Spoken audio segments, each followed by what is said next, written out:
All right, 31 from the textbook. So guys, in this problem, we have a model airplane being swung around, not swung around, it's flying around. It has its own motor. We have the mass of the airplane is 0.75 kilograms, and it's tethered, which means tied to a wire. So it flies in a circle of radius 30, the radius is 30 meters. Okay, so here's a top view of the airplane, right? So you're like looking at it from above. So the airplane's cruising around in a circle. Say that the airplane is right here. That represents the airplane. We have the radius of this circle as 30 meters. And the airplane engine provides a net thrust of 0.8 newtons perpendicular to the tethering wire, which means it'd be like this. Okay, so the force on the airplane is 0.8 newtons. Okay, first question. Find the torque that the thrust produces about the center of the circle. So when they say about the center of the circle, it simply means that this is going to be our axis, which for this problem, that's pretty obvious. So there's our axis right there. So how do we find the torque produced? Well, first of all, is this force producing a torque? Yeah. You know, it's creating the rotation. If you didn't have that force, would the airplane fly in a circular path? So how do we find the torque from that force? So the equation for torque is force times lever arm. What has to be true about the force and the lever arm? Perpendicular.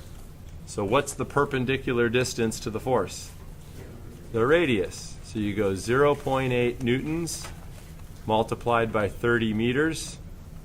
And this gives us a torque of 24 Newton meter.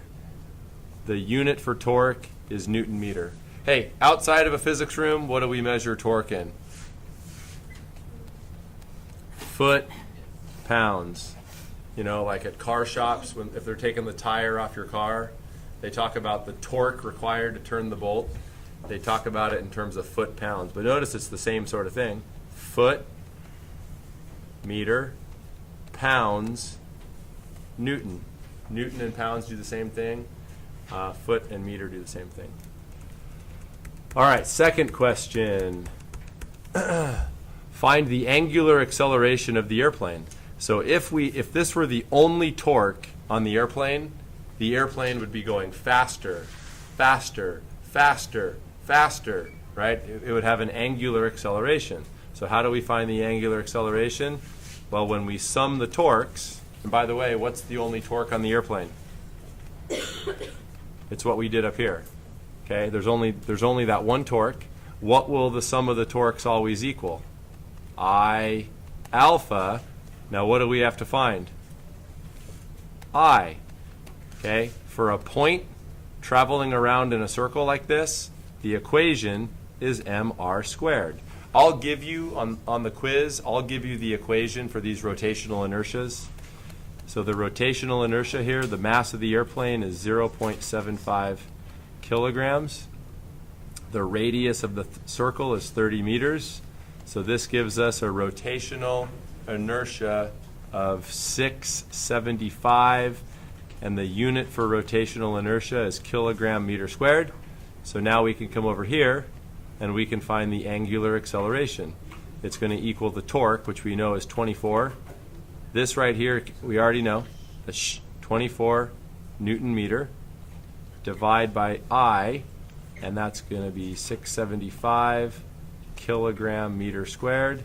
So this gives angular acceleration of 0.036 radians per second squared. And then the last question is, what's the linear acceleration? So look, if this thing has an angular acceleration, so now let's look at this as a velocity. So look, this airplane right here, it has a velocity here. If there's an angular acceleration, what's going to happen to this linear velocity? You know, it's a linear velocity. If suddenly the string broke the airplane would leave the circular path with a velocity measured in meters per second, okay? But if we have an angular acceleration, if this is going faster, faster, faster, faster, what's happening to the tangential velocity? From here to here, what happened to the tangential velocity? It got bigger, which means we have a what?